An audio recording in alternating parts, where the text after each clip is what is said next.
Earlier this week, Kenya marked the third anniversary of the handshake between President Uhuru Kenyatta and ODM leader Raila Odinga that took place in 2018 on the steps of Harambee House.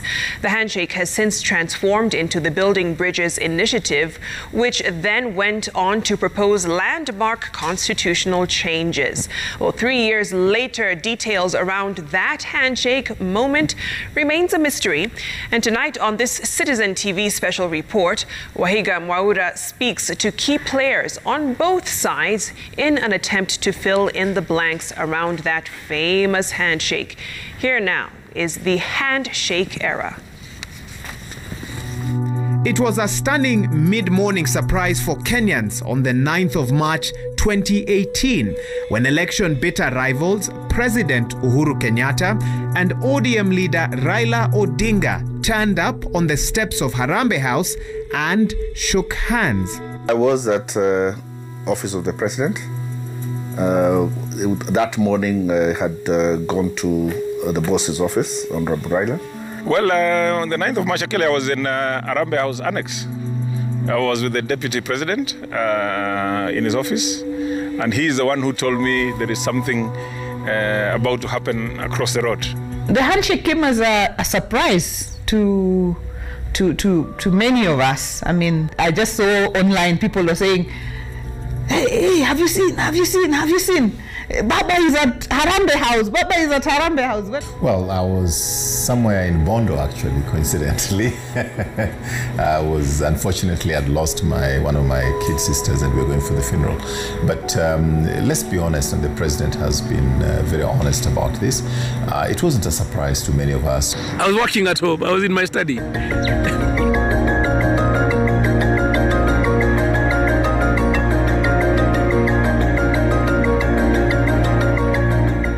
It was not the first political handshake the country had seen, and it had all the echoes of the February 28, 2008 handshake between President Mwai Kibaki and opposition leader Raila Odinga. The backdrop too had memories of 2007, a bitterly disputed election result. On the 11th of August 2017, the Independent Electoral and Boundaries Commission, IEBC, had declared Uhuru Kenyatta, the Jubilee Party candidate, winner of the election with 54.2% of the votes cast against Raila Odinga of the National Super Alliance, who garnered 44.94%.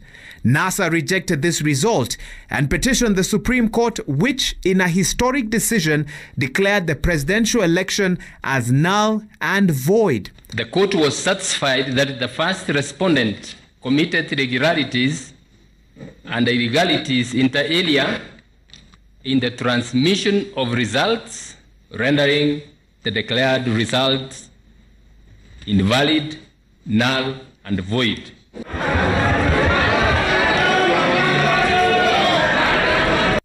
In another political twist, Raila then boycotted the repeat presidential election on the 26th of October 2018. NASA argued that the reforms demanded of the IEBC had not been granted. But as time went on, it became very clear that IEBC was not willing to make any of those changes. And at that point, a lot of the advisors who were in NASA then started feeling very strongly that it did not make sense to go for a run, for another run, because the results are going to be the same. A new political gear was engaged on the eve of the repeat election, with Raila announcing the formation of the National Resistance Movement within NASA. The opposition also announced the start of a boycott of products and companies they claimed were working with the government. We call on all Kenyans who believe in free, fair, and credible elections to boycott products of the following companies. With a voter turnout of 40% and a virtual solo run, President Kenyatta got 98% of the vote. I, Uhuru Kenyatta,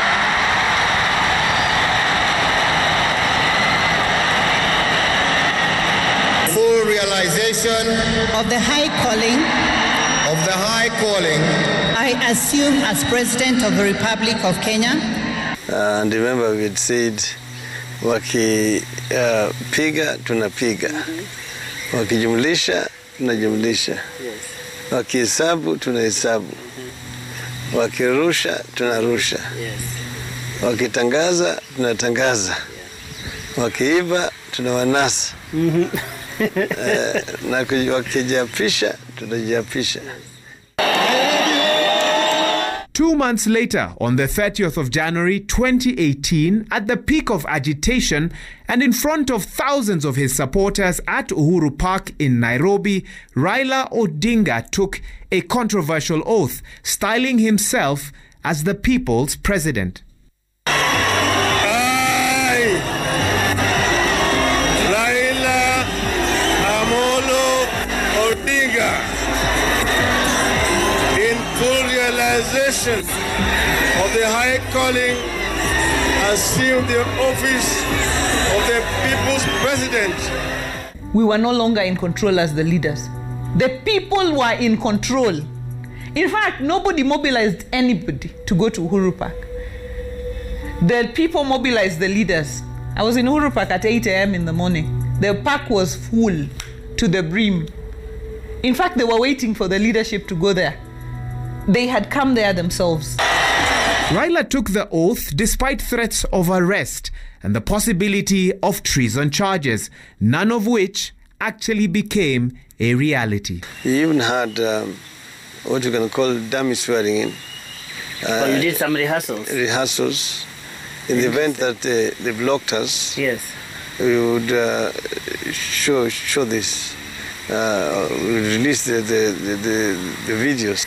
Many people who served under President Uhuru Kenyatta were livid, and they felt very strongly that former Prime Minister Raila Odinga should be arrested and should be tried for treason.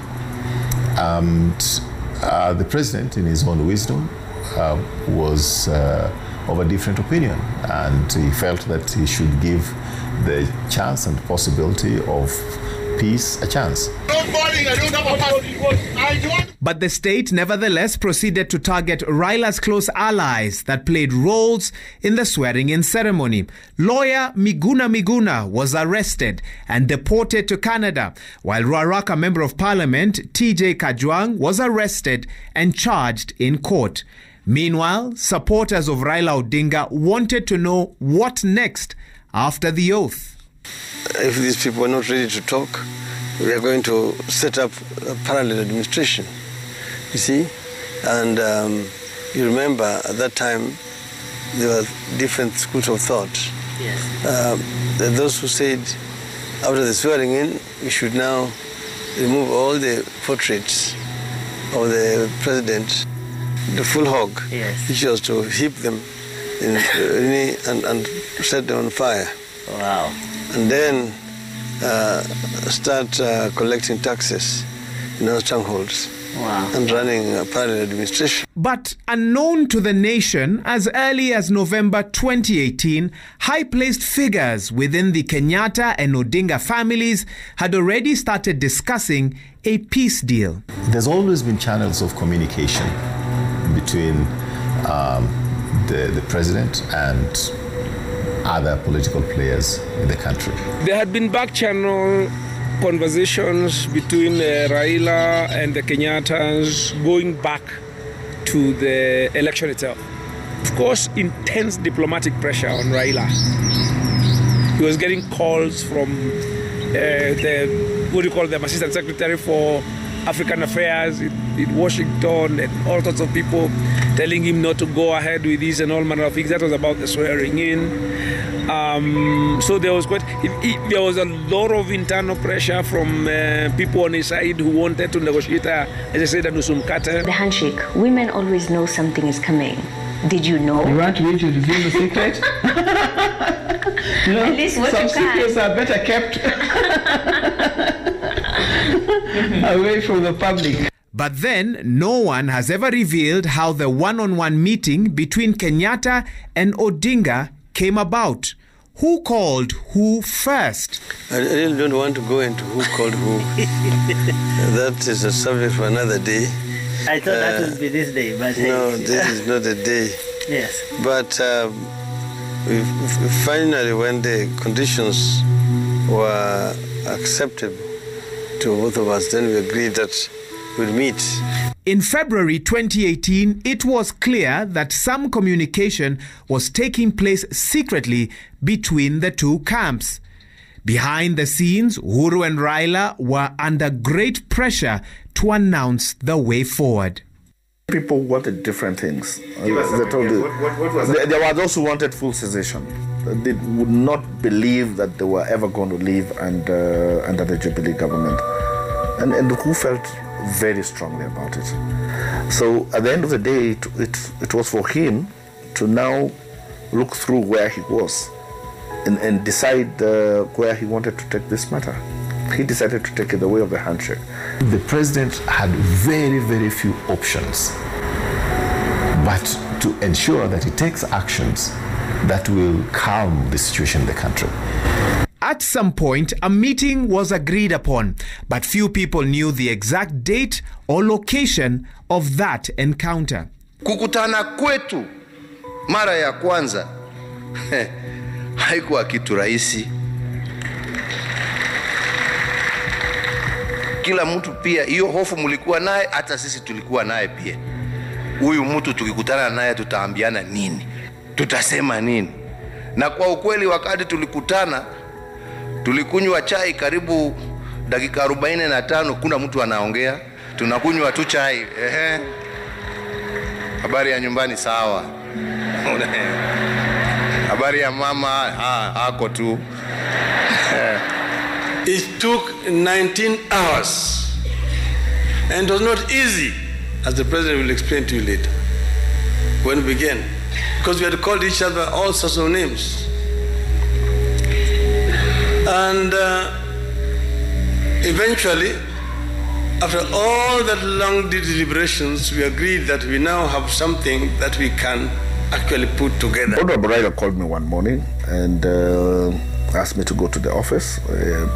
And I did go to his office, and that is when he told me that there's something he wanted me to work on, and that's when he gave me the brief, and he told me what had been going on. One of the things that when I got involved in that process that the boss made very clear is that it's not something I can talk about. In the midst of all this, some within the NASA camp were putting different proposals on the table. You have open negotiation, then you arrive at an agreement, and that agreement is shared with the public.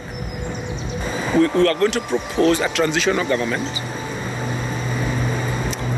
and at the end of that transitional government, which should be ending in 2022, the transitional government would do political reforms, particularly pertaining to electoral failure.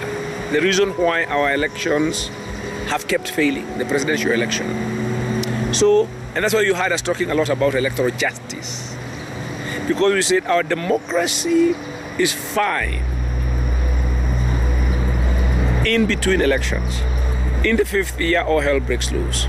The handshake negotiations remained a closely guarded secret, and some close allies on both sides, it is believed, were uncomfortable with this arrangement. So I am surprised when I start seeing people, I don't know, we are talking about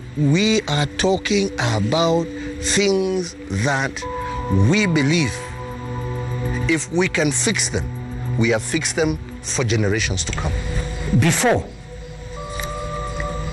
Raila Odinga engaged the president on the matter of the handshake, he engaged me. Okay. Raila Odinga approached me on 4 occasions. Before talking to the president? Yes. After the election? After the election, to have a discussion. I declined to engage the former Prime Minister. And I declined for 2 reasons. Reason number 1 is that in Jubilee, we have one central command. President Uhuru Kenyatta is the party leader, he is the president, and we all defer to him. If somebody told me that after all the struggle and after all we had been through, we were now supposed to have a handshake, I would probably have said no. Because even me, during those demonstrations, there was a day I was pursued all the way to my house. You know, my car was shot, the windscreens were broken. So those are the feelings that people would have gone with when a suggestion like that was made. A handshake of the kind with the magnitude of what they did has very serious political effects on the country. And had it been known that that is what they were after, I have no doubt that their people would have gone to any length to make sure that doesn't happen. And that, one of the things that after I got involved in the process was to go and look up whether this has ever happened before. And I came up with 2 instances where it has happened that had very dangerous consequences. You remember there was the Camp David Accords of what was signed between Menachem Begin of Israel and Anwar Sadat. The result of it was that Adwat's people were so angry that he was assassinated by his own soldiers. The second one was when they called the Oslo Accords, that was signed between Yitzhak Rabin and Yasser Arafat. And the bitterness that followed the signing of those agreements was that Yitzhak Rabin was assassinated by his own people.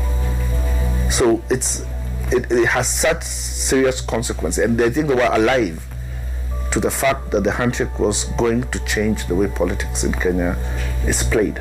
All this explains why millions of supporters of both political camps were shocked and confused when the pair emerged on the steps of Harambee House, enthusiastically clasping hands in a handshake that confirmed a pact on the 9th of March 2018. Conspicuously missing was Deputy President William Ruto on Uhuru's side, and the NASA co-principals Musalia Mudavadi, Kalonzo Musyoka and Moses Wetangula on Raila's side.